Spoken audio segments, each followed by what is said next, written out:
All right, let's explore more autistic history and the Autism Wars. This is part 107 of a series. Now, I'm back in 1994 sharing an article that was written by Bernard Rimland, the autism researcher that we've been talking a lot about in recent videos, and discussing the controversy about recovery from autism, if it's possible. And there is some conversation or some statements in regards to Temple Grandin and Donna Williams written by Bernard Rimland in here, and I just wanted to share that there is all this history that is over there as well, but I am following the Autism Wars to where they are now, so I'm not going to delve deeply into this, but I did want to share about these folks. There is an article discussing Temple Grandin, Donna Williams, and Jim Sinclair in Springer link, or link.springer.com. You can find it under Historicizing Jim Sinclair's Don't Mourn for Us, a cultural and intellectual history of neurodiversity's first manifesto. And it's a great read about these folks and in this era and the neurodiversity movement. So I highly recommend it if you want to jump into this area a bit more. And I'm going to butcher this name, I'm sorry, but it says it's written by Sarah Pripas Capit, so Pripas dash Kapit, and it looks like it was first online. I don't know if this is the published date, but first here, accessed November 8th, 2019. All right, let's get back to the article. It says here, personal accounts. In recent years, there have appeared a number of books authored by autistic persons who have recovered significantly, if not completely. Again, this is 1994. This is very old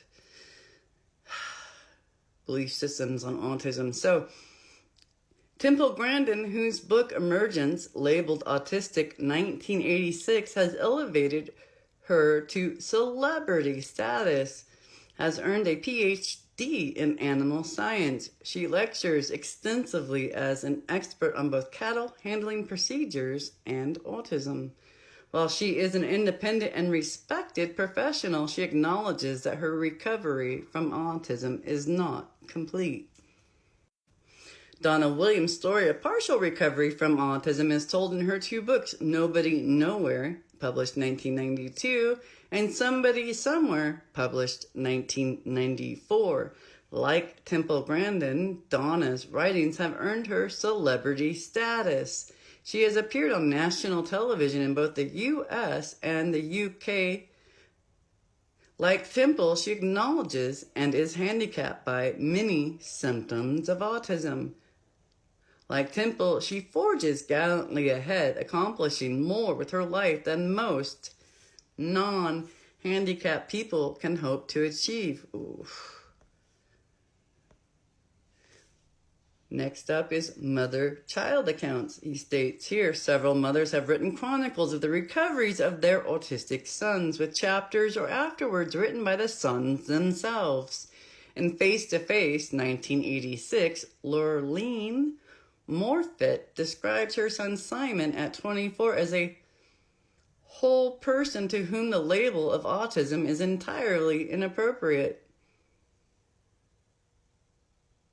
A whole person. Oh, the language. It's astonishing. All right, Simon in his chapter refers to himself as a formerly hopeless kid recovering to become quite normal. States here, in Fighting for Tony, 1987, Mary Callahan tells how taking Tony off milk transformed him from autistic to normal. Now, 7 years later, he is a very normal teenager.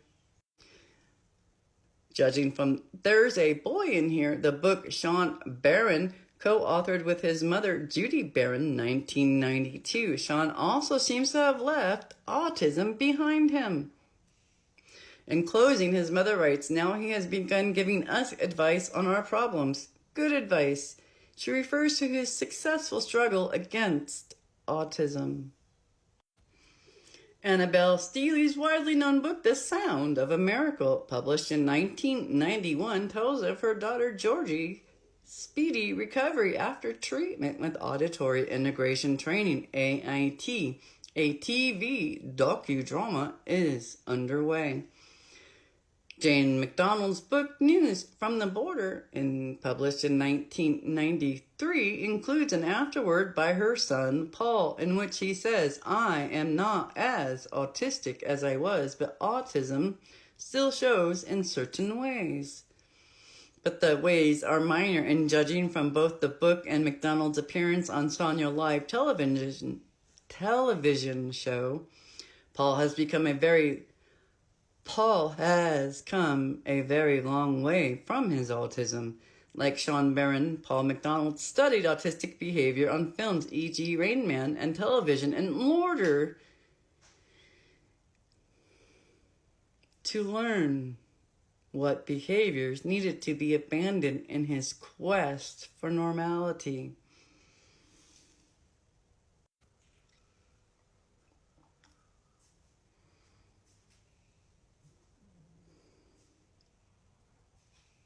All right. Whew, sometimes I gotta take a break from this. But here, we're back at it. As you surmise from its title, the newly published book Autism from Tragedy to Triumph, published in 1994 by Carol Johnson and Julia Crowder, also reports a dramatic success story.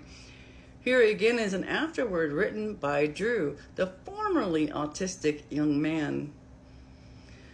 The afterword is, in actuality, a biographical essay written by Drew for a second-year psychology class. He does not mention autism nor ever having been autistic. In a recent phone call from his mother, I learned that Drew is now considered normal in all respects. He has normal friendships and seems to be leading a very normal life. Oh, that word. Oh, that word. Normal. It's a bad word in my house. Whatever, we'll get back to this. Let's see. All right, it says, what is particularly interesting about Drew is that he was one of the autistic patients enrolled in Ivar Lovaas' young autism program at UCLA in the 1970s. The book includes log entries from the therapy sessions at UCLA. Next title is The Young Autism Project. Much of the current controversy on recovery began in 1987 with publication by Ivar Lovaas and his colleagues as a result of their intensive early intervention program, starting with children under 4 years of age, which resulted in 47% of the children being successfully mainstreamed. Lovaas was quoted in a New York Times interview as saying, "If you met them now that they are teenagers, you would never know that anything had been wrong with them." Similar results have been reported for children entering the Princeton Child Development Institute program before the age of 5 by Finsky, Zielinski, Krantz, and McClanahan, maybe, in 1985.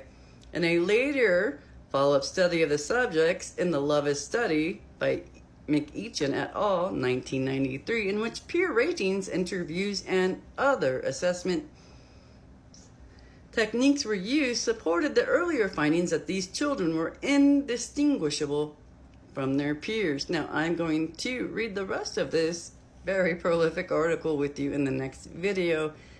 Thank you for joining me and exploring a bit more autistic history.